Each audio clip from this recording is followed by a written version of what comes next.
It's My Carolina Today with Valonda Calloway and Alex Butler.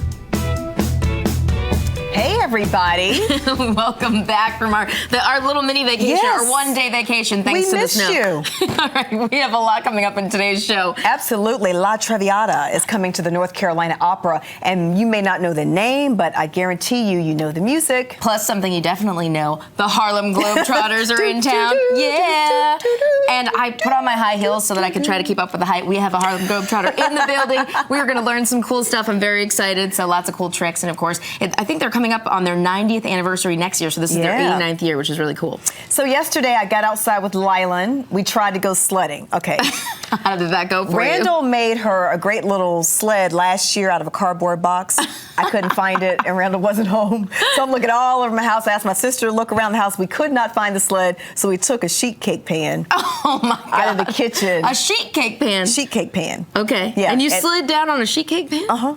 Oh my gosh. She did. Is that big? Well, oh right. It's big enough for for her. So oh my we gosh. found a hill, and she said, "Wee, Mommy, this is so fun. That's Let's awesome. do it again."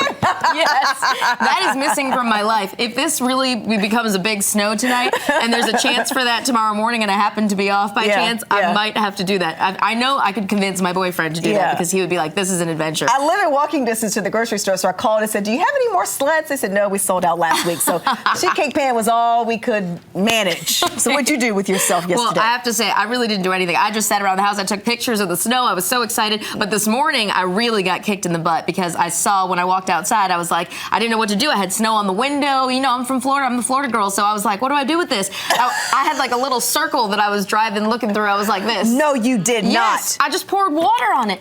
I know, Val Cow. I know, I just poured a little water on it. Do not do that tomorrow. Is that bad? Don't do that. You can only see this much. I know, I really could only see like, and I was like this. I'm sorry, you're a grown woman. I shouldn't have done that. It's okay, we're family. We're family, that's why. Every once in a while I get a little nudge, a little hand snack. Okay. Go get a snow scraper today. I will. Snow scraper today. Don't we have a hardware store or something like next we do. door to us? Yes, we do. Someone else who found a hardware store is this man. If you need some ideas for the snow, this guy has you covered. He made a toilet snow plow. Okay, you're with the pan. This guy put a toilet on this thing. I think he's an engineer in Boston, and he actually made a toilet snowplow. I guess he was bored. You know, they have lots of snow days there. So he made this cool thing. I think he had it for a parade at another time, and then he added the snowplow to the front. Funny. So, hey, if you need to turn it up. That is funny. Okay, so we're looking at some old school stuff this morning because this cool company, Saks Media Group, they created these eerie and really fascinating artist renditions of basically what a famous person's face would look like. So some of these rock star legends, like this is our first one, Bob Marley. That's what he would look like if he was alive today. That's Elvis Presley. That's good. Right? Yeah, that's Elvis really Presley. good. I mean, I don't know. And then this is Janis Joplin. Ooh. Right? And I think our last one is Jimi Hendrix. Wow, but look at that pose. Oh, one more. John Lennon. Look at that. I know.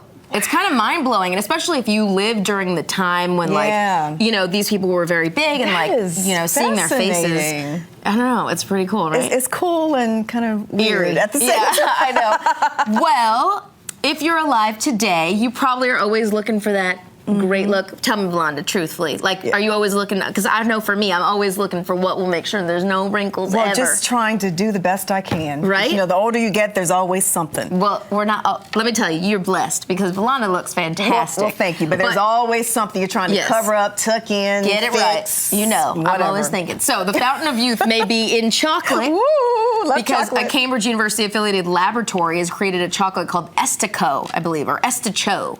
And it's basically the world's first beauty chocolate. It's going to be very expensive. They're selling it in Europe. They will be selling it online, and it's esticho.com. I guess you can go to their website if you're interested. What does it do? Apparently, it contains 2 powerful antioxidants that help reverse the skin's natural aging process, and it says it will improve blood circulation and increase blood supply to the skin. So, yeah. I'm down. All right. I can dig it. Yeah. I love some chocolate. Something else you can Well, dig. it's not Tuesday, but since we didn't have a show yesterday, we're going to show you the app of the week today. Yeah. Here it is. It's called Access Map, and it is designed to help people with disabilities easily find accessible spots. You may not think about this if you're just walking around every day, but people who have wheelchairs or walkers or anything like that, even parents with strollers, it is important to know where you can get into easily, where the accessible bathrooms are. So this is an app that opens the world to new choices of places to eat, places to shop, get a cup of coffee. So the way it works is users enter spots that have good accessibility. Wow, that's awesome. And then you can rate those spots. So I looked around Raleigh. There are several spots that are on this app. You can make it even better by using it and giving your opinions, rating spots that are accessible or not on this app so people can easily get around. Yeah, and no matter what, I mean, I think you even said you needed it when you had a one of my girlfriends, is in a wheelchair. Yeah. She and I were in D.C. together,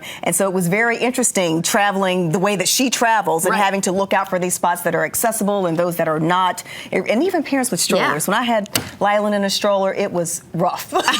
So this is a great app. All right, well, we have to go and check that.